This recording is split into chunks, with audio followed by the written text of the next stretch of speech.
अरे हमारे जगन्नाथ जी ऐसे बच्चों की तरह क्यों रो रहे हैं? आइए देखते हैं इस कथा में। जगन्नाथपुरी के पावन धाम में कर्माबाई नाम की एक वृद्ध महिला रहती थी। उनका हृदय वात्सल्य भाव से भरा हुआ था। वे भगवान जगन्नाथ को जगत का स्वामी नहीं बल्कि अपना छोटा सा बालक मानती थी। कर्माबाई का एक नियम था, वे रोज सुबह ब्रह्म मुहूर्त में उठती और बिना स्नान ध्यान किए सबसे पहले अपने लाडले ठाकुर जी भगवान जगन्नाथ के लिए बड़े ही प्रेम से बाजरे की खिचड़ी बनाती। खिचड़ी तैयार होते ही वे थाली परोसती और पुकारती, मेरे नटखट देख, मैं तेरे लिए तेरी पसंदीदा खिचड़ी लाई हूँ, और भगवान को थाली में भोग लगाती। थोड़ी ही देर में भगवान खिचड़ी खा लेते और थाली साफ हो जाती। एक दिन ऐसा हुआ कि भगवान जगन्नाथ ने बालक का रूप धारण कर कर्माबाई के घर आए और कहा, माँ, क्या तुम मुझे भी खिचड़ी दे सकती हो? कर्माबाई मुस्कुराई और कहा, क्यों नहीं, आओ बैठो, अपनी खिचड़ी खाओ।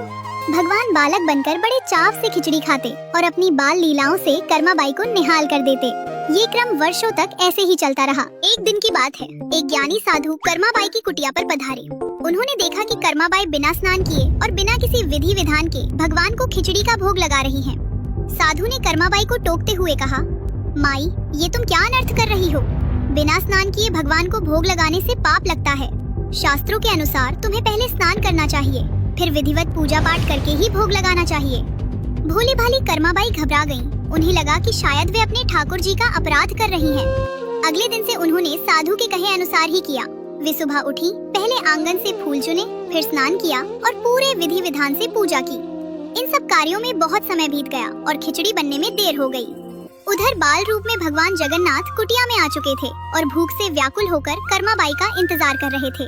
जब कर्माबाई ने बहुत देर बाद भोग लगाया तो भगवान ने जल्दी जल्दी खिचड़ी खाई।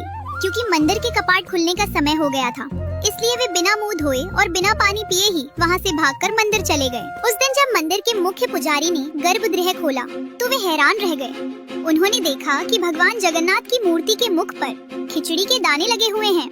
पुजारी सोचने लगे, हमने तो अभी भोग लगाया ही नहीं, फिर प्रभु के मुख पर ये खिचड़ी कहाँ से आई? लगातार कई दिनों तक ऐसा ही होता रहा। पुजारी जी समझ गए कि ये प्रभु की कोई लीला है। उन्होंने मन ही मन प्रार्थना की, हे प्रभु, आप रोज कहाँ से खिचड़ी खाकर आते हैं? ये क्या रहस्य है? उसी रात भगवान जगन्नाथ ने पुजारी को स्वप्न में दर्शन दिए और कहा, पुजारी जी, मेरी एक परम भक्त है कर्माबाई। वो मुझे अपने पुत्र के समान मानती है। पहले वो सुबह उठते ही मुझे खिचड़ी खिला देती थी तो मैं तृप्त हो जाता था, लेकिन एक साधु ने उसे नियम और विधि के जाल में फंसा दिया है। अब वो स्नान और पूजा में इतना समय लगा देती है कि मुझे खिचड़ी मिलने में बहुत देर हो जाती है। मंदिर में भक्तों के आने का समय हो जाता है, इसलिए मुझे खिचड़ी खाकर बिना मुंह धोए ही भागना पड़ता है। अगली सुबह पुजारी जी ने उस साधु को खोजा और उन्हें भगवान की इच्छा बताई।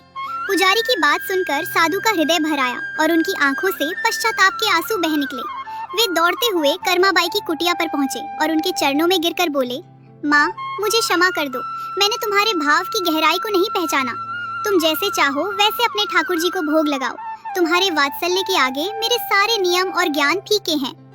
साधु के जाने के बाद कर्माबाई ने फिर से अपनी पुरानी दिनचर्या अपना ली। वे फिर से बिना स्नान किए बाजरे की खिचड़ी बनाती और भगवान जगन्नाथ एक नटखट बालक बनकर आते और बड़े चाव से खिचड़ी खाते। ये प्रेम का सिलसिला कई वर्षों तक चलता रहा। फिर वो दिन आया जब कर्माबाई का शरीर शिथिल पड़ गया और उनके बैकुंठ जाने का समय निकट आ गया। कर्माबाई अपनी खाट पर लेटी थी, उनमें उठने की भी शक्ति नहीं थी। तभी रोज की तरह बाल रूप में भगवान जगन्नाथ उनकी कुटिया में आए। बालक ने रुधे गले से कहा, माँ, आज मुझे खिचड़ी नहीं खिलाओगी? देख, मुझे कितनी भूख लगी है, उठो ना माँ। कर्माबाई ने अपने कांपते हाथों को उठाया और अपने प्यारे कन्हैया के आंसू पोंछे। उन्होंने क्षीण स्वर में कहा, मेरे लाल, अब माँ के जाने का समय हो गया है, तू रो मत। तेरी ये आंखें नम मुझसे देखी नहीं जाती। भगवान जगन्नाथ बाल रूप में वहीं कर्माबाई के सीने से लगकर रोने लगे, जैसे एक बच्चा अपनी माँ के बिछड़ने पर रोता है। और उसी भावपूर्ण वातावरण में भगवान के उसी बाल रूप को निहारते हुए कर्माबाई ने अपने प्राण त्याग दिए और उनका जीवात्मा प्रभु के श्री चरणों में विलीन हो गया। उधर मंदिर में एक अद्भुत और विस्मयकारी घटना घटी। जिस पल कर्माबाई ने प्राण त्यागे, उसी पल मंदिर में विराजमान भगवान जगन्नाथ की मूर्ति की आंखों से अविरल अश्रुधारा बहने लगी। ये चमत्कार देखकर मंदिर के पुजारी और स्वयं पुरी के राजा भी घबरा गए। किसी को समझ नहीं आ रहा था कि आज प्रभु इतना क्यों रो रहे हैं। राजा और पुजारियों ने मिलकर प्रभु की स्तुति की और क्षमा याचना की। तब उसी रात भगवान जगन्नाथ ने राजा के स्वप्न में आकर दर्शन दिए। स्वप्न में भी प्रभु की आंखें नम थी। उन्होंने राजा से कहा, राजन, आज मेरी माँ कर्मा बाई मुझे छोड़कर चली गई। वो जब तक थी मुझे अपने हाथों से खिचड़ी खिलाती थी। आज उसके जाने के बाद मुझे ऐसा लग रहा है जैसे मैं अनाथ हो गया हूँ। अब मुझे रोज सुबह उस प्रेम और वात्सल्य से बाजरे की खिचड़ी कौन खिलाएगा। राजा का हृदय ग्लानि और प्रेम से भर गया। वे सोचने लगे कि हम महलों में रहकर सोने चांदी के बर्तनों में 56 प्रकार के व्यंजन परोस कर भी प्रभु को वह सुख नहीं दे पाए जो कर्मा बाई ने अपनी टूटी हुई कुटिया में दिया। उस बूढ़ी माँ का निस्वार्थ प्रेम मेरे सारे राजसी वैभव से कहीं बड़ा था। प्रभु को पकवान नहीं, माँ का वह दुलार चाहिए था। अगली सुबह राजा ने मंदिर प्रांगण में सभी पुजारियों और सभासदों को एकत्रित किया।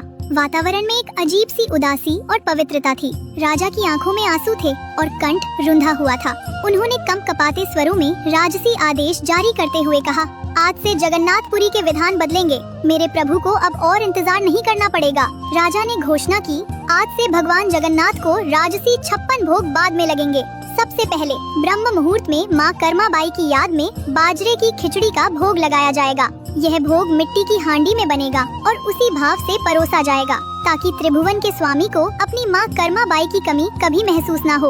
यह केवल एक राजा का आदेश नहीं था, बल्कि भक्त के प्रति भगवान के प्रेम के आगे नतमस्तक होने का प्रमाण था। दोस्तों, ये प्रेम की विजय थी।